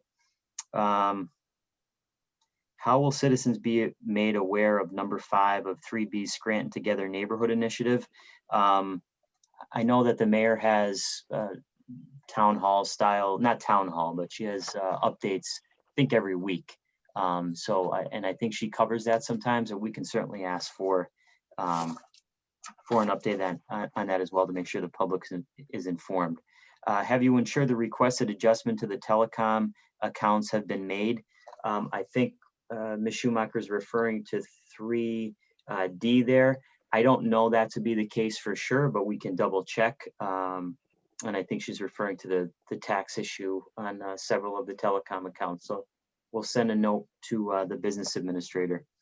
5C, Jessica Eskra no longer working for the city. It's my understanding that Attorney Eskra is going to continue working for the city. She's just going to be the first assistant city solicitor. Am I correct with that, Solicitor Hayes? That's my understanding, that she'll, when Attorney Eskra returns, she will be coming back in the position of first assistant city solicitor. Okay, thank you. And the other question that Ms. Schumacher had, are uniformed employees included in 5D? And 5D was the resolution authorizing the city to enter into a contract with Willis Towers Watson for the consultant benefits broker services for the city. It's my understanding that that would cover all uniformed employees, all employees that work for the city. Have any changes been made in LIPS as a result of the in-house review? I think we heard tonight from Ms. Cipriani. I think she answered that question. Ms. Schumacher also posed a final question here about Chief Graziano establishing a pre-arrest drug treatment program and how much is budgeted for 2020 for this program. I can't remember off the top of my head. I do remember council voting on this program, this pre-arrest drug program, treatment program. I was in favor of it at the time. I thought it was really we were kind of being ahead of the curve in doing what other cities across the country had done in terms of a pre-arrest drug treatment program. But I'm glad that Ms. Schumacher brought it up because Mrs. Reed, if you can just ask for an update on that, I'd like to see what the success of that, hopefully the success of that program has been, and then we'll check the 2020 budget. I can't remember off the top of my head if there was a line item in there for that. I think that was all of the questions. Any other ones that I didn't get to, I'll certainly pose to the administration. And then in fifth order, I will go through some of the questions that Mr. Coyne had posed on the IT department and the license plate reader legislation. Those have come through from the administration, so we'll touch on that. Anyone else on the question? Okay, all those in favor of the motion to accept public comments signify by saying aye. Aye. Aye. The ayes have it, and so moved. Disagree? Fifth order, 5A motions. Councilman Schuster, do you have any motions or comments? My only comment tonight would be to congratulate Mary Pat Ward. She's being honored by the Women in Philanthropy. Other than that, that's all. Okay, thank you, Councilman Schuster. Dr. Rothchild, any motions or comments? No, not at this time. Thank you. Okay, thank you. Dr. Rothchild and Councilman Donahue, do you have any motions or comments? I don't have anything at this time. Thank you. Okay, thank you. I just have a few things. First, I want to again thank the mayor, the business administrator, and the director of OECD, Eileen Cipriani, for coming in tonight and presenting in caucus. I thought a lot of the information was very helpful. One of the things that came up was in terms of whether or not we'll have a deficit at the end of the year. I'm hopeful in the information that we were provided by the mayor and the business administrator that at this point, it does not look like we'll have a deficit at the end of the year. If you remember back to, I think, June or July, when the business administrator at that time came in, Pat Sheridan, and the mayor to update us on the financial impact of COVID-19. At that point, it looked like we may have a really dire situation on our hands. Now, it is October 6th. Obviously, a lot can change from now until the end of the year, but at this point, based on what they had just presented to us, it looks like we won't be in as rough of shape as we had originally thought. I think a large part of that, from what I can glean from the presentation, was due to the fact that the city has really not spent a lot of money in terms of capital projects and other items that they expressed in their presentation. I think one of the things that we had asked for that is important is a breakdown of what those major projects that have not been funded. I can think of one or two off the top of my head that, although we may not fund it this year, at some point we're going to need to invest in that. Like one of the examples would be the pool liner at Naog. I think there was $250,000 in the budget for that. So I'd be curious to see a breakdown, because if we don't spend that this year, I would be concerned that we wouldn't be able to open the Naog pool next year. And then what would we do next year with that? So there's those type of things that I think are still outstanding. I was pleased also to hear the information about the healthcare costs. We'll talk more about that in 5D, and I do have some additional questions. But over the past few years, obviously, anyone who's taken a look at the budget can tell that healthcare costs are a huge part of our overall budget, and they have continued to increase year over year. So we have to find a way to give our employees the best quality healthcare, while at the same time keeping the taxpayers in mind and making sure that we can be efficient and we can control those costs. So again, I was glad to hear that.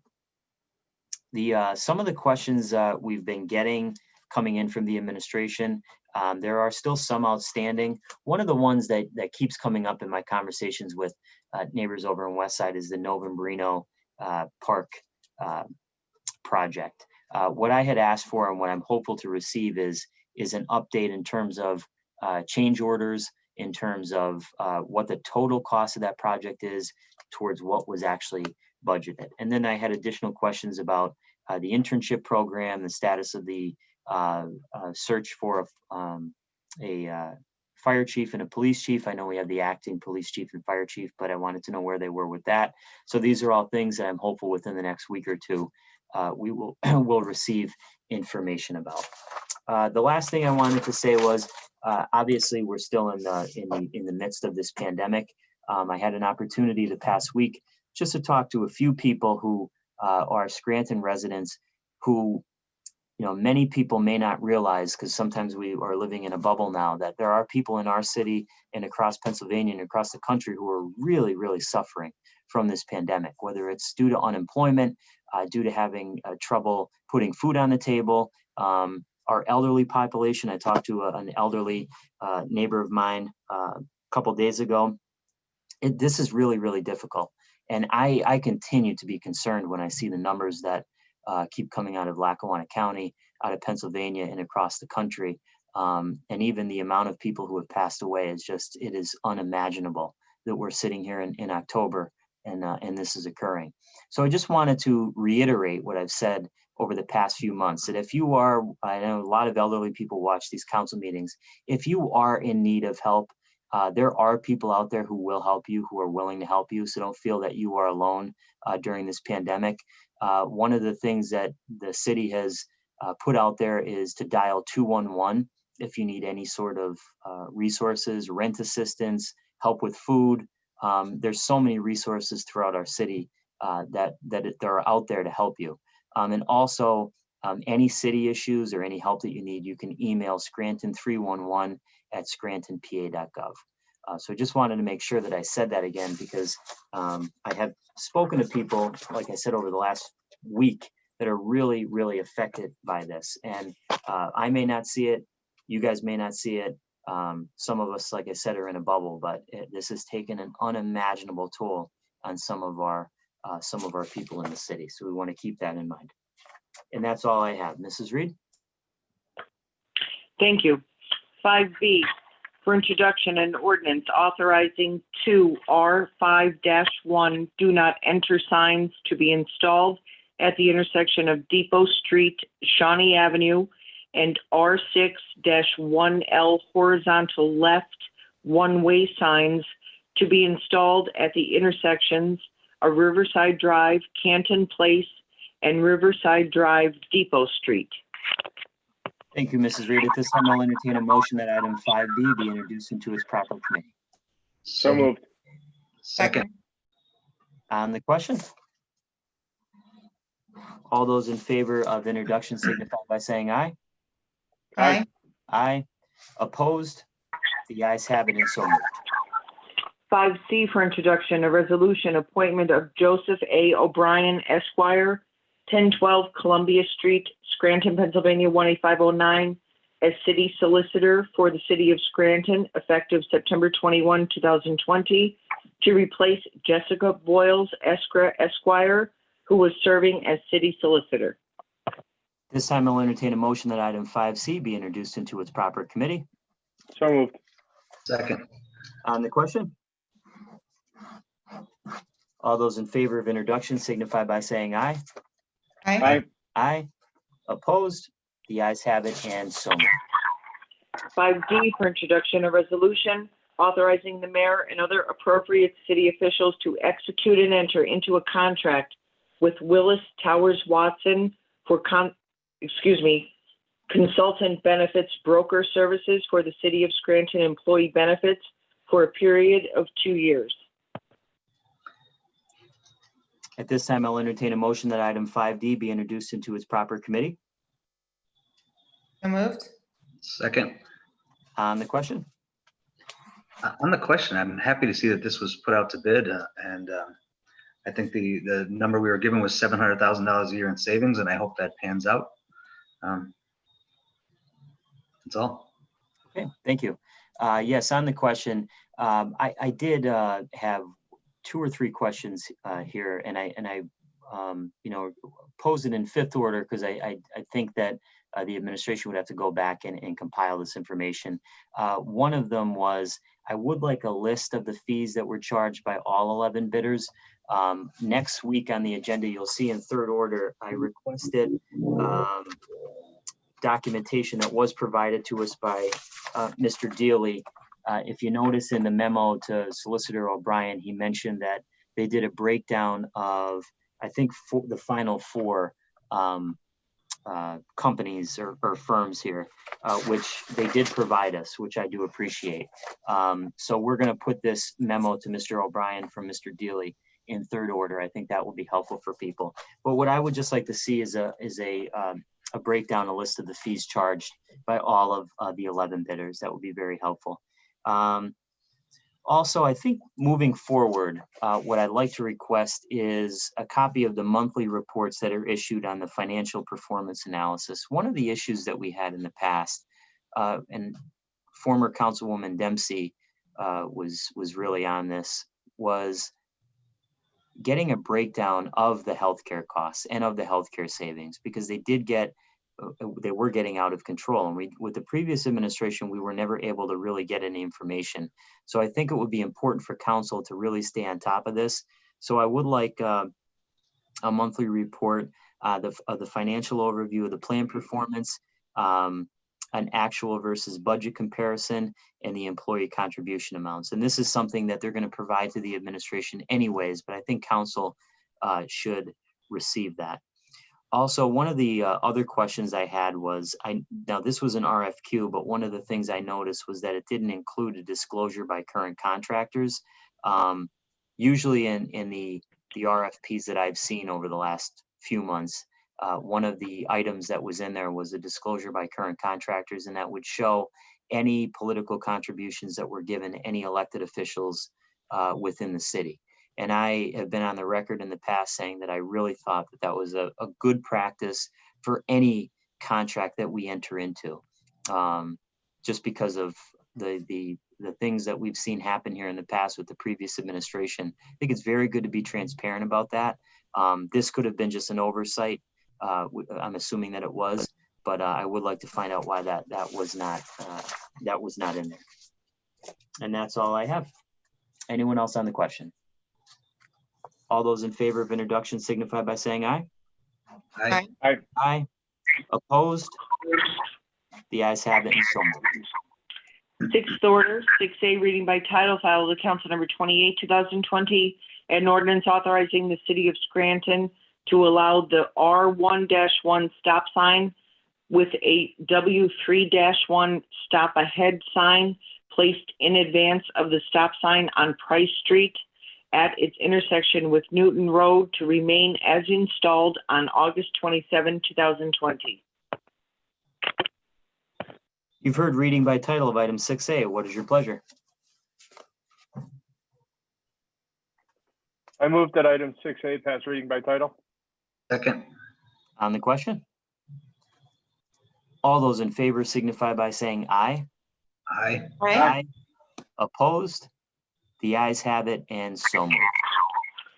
6B, reading by title, file of the council number 29, 2020, an ordinance amending file of the council number 4, 2020, entitled authorizing the mayor and other appropriate city officials for the City of Scranton to take all necessary actions to implement a consolidated submission for community planning and development programs to be funded under the Community Development Block Grant Program, Home Investment Partnership Program, and Emergency Solutions Grants Program for the 5-year consolidated plan analysis of impediments to fair housing choice, and annual action plan for the period beginning January 1, 2020 by amending the 2020 action plan programming by $522,531 in CDBG CV funds made available by the CARES Act. You've heard reading by title of item 6B. What is your pleasure? Move that item 6B pass reading by title. Second. On the question? All those in favor signify by saying aye. Aye. Aye. Opposed? The ayes have it and so moved. Seventh order, 7A, for consideration by the Committee on Rules for Adoption, Resolution number 76, 2020, appointment of Christina L. Manuel, 1801 Sanderson Avenue, Scranton, Pennsylvania, 18509, as a member of the Board of the Scranton Redevelopment Authority for a 5-year term effective September 14, 2020. Ms. Manuel will be replacing Bert Schwartz, whose term expired February 5, 2020, and was held over. Ms. Manuel's term will expire on February 5, 2025. As chairperson for the Committee on Rules, I recommend final passage of item 7A. Second. On the question? Roll call, please. Mr. Schuster, Yes. Dr. Rothchild, Yes. Mr. Donahue, Yes. Mr. Gaughan. Yes, I hereby declare item 7A legally and lawfully adopted. 7B, for consideration by the Committee on Rules for Adoption, Resolution number 77, 2020, appointment of Michael Hanley, 800 Woodlawn Street, Scranton, Pennsylvania, 18509, as a member of the Scranton Housing Authority for a 5-year term effective September 27, 2020. Mr. Hanley will be replacing Mary Claire Kingsley, whose term expired September 27, 2020. Mr. Hanley's term will expire on September 27, 2025. As chairperson for the Committee on Rules, I recommend final passage of item 7B. Second. On the question? Roll call, please. Mr. Schuster, Yes. Dr. Rothchild, Yes. Mr. Donahue, Yes. Mr. Gaughan. Yes, I hereby declare item 7B legally and lawfully adopted. I just have one more thing, and I really want to apologize. I failed to bring this up during the regular meeting, or the caucus rather, because we didn't have any time. But Mr. Finley, Thomas Finley, who had submitted his letter of interest and resume for the ethics board, has withdrawn his letter of interest. So he is no longer going to be up for consideration. I would like at this time to make a motion to have Solicitor Hayes draft legislation appointing Dr. Matthew Meyer to the city's ethics board to fulfill the term expiring August 31st, 2022. I'll make that motion. I'll second. There's been a motion and a second on the question. On the question, so there are 2 openings here. One of them I'd like to just move forward because we've all had time now to review the 3 letters of interest and resume. Mr. Meyer is a University of Scranton philosophy professor. He has experience with ethics. I think he taught ethics at one point at the university. His resume speaks for itself. I think he'd be an outstanding addition to the board, and I'm really glad that he showed interest in it. He is a city of Scranton resident, and I think, like I said, would be a great addition. And then what we'll do is let's do this, and then we'll talk about what we're going to do with the other appointment. Anyone else on the question for Dr. Meyer? All those in favor of the motion to appoint or to ask Solicitor Hayes to draft legislation appointing Dr. Meyer signify by saying aye. Aye. Aye. Opposed? The ayes have it. And Solicitor Hayes, if you could draft that and then get it to Mrs. Reed, I'd appreciate it. And now, Solicitor Hayes, I'll turn it over to you. There was a question, I think Councilman Schuster had asked it, about Mr. Stanilka, the other person who was submitting their name And there was a question about whether or not he would be able to be seated on the board because of his involvement as a member of the City Democratic Party. That's right. So in response to your inquiry, Councilman Schuster, it seems that the applicant currently serves as a committee man or as a, he serves in a leadership position in the Lackawanna County Democratic Party. Pursuant to Section 3C2 of the Ethics Code, it is my opinion that he would not be eligible to serve on the Ethics Board while he serves in the capacity as a officer for the Democratic Party of Lackawanna County. In the event that he no longer was served in a leadership position in that political party or any other political organization, then he would may be eligible to serve on the Ethics Board. But right now, he would not be eligible to serve on the Ethics Board. Thank you for finding that out. And then as part of the other pieces of the vetting process, he came through with everything else other than that piece? You know, I'm not aware of that. Would maybe be a question for the clerk as to whether or not there was any other issues, but I was only asked to review the issue of his involvement as a officer or office holder of the Lackawanna County Democratic Party. Yes, thank you. I understand that, and thank you for looking into that. Ms. Reed, do we know if the other pieces of the vetting process, if he was all right? I'll double check, Councilman Schuster, and I'll look for the memo from the treasurer, and I'll forward that. All right, thank you. Thank you. So then we'll have to decide, what we want to do with this. I would prefer at this point, based on what Solicitor Hayes said, and just putting out another advertisement and see if there's any other interest for the one. I think the term goes until August of 2021. So we need someone else to fill that based on what Solicitor Hayes said tonight with the issues there, to no fault of Mr. Sinoka's, obviously, but I think we should just put it back out and see if anyone else would like to apply. And I agree with that, and I'd welcome Mr. Stinilka to apply again, but in his letter of intent to state that if he were to get the appointment, he would resign from any political organizations. Yeah, thank you, Mr. Donahue. I was going to say the same. I'd encourage him to put in for it again. And I mean, I think he has a decision to make for himself, and maybe that might give him time to make that decision. I'm in agreement with everyone. I would like to open it back up to see if we have more candidates for the Ethics Board. You know what, too? Would we be able to put in some sort of ad, what would disqualify you from serving on the Ethics Board? There's quite a, there's a number of restrictions, so we'd have to, identify which ones we think are going to be the most, it would affect the most people. But maybe if we put up all of them on our city council website, and then in the ad say, refer to the website for any restrictions, or just a suggestion there.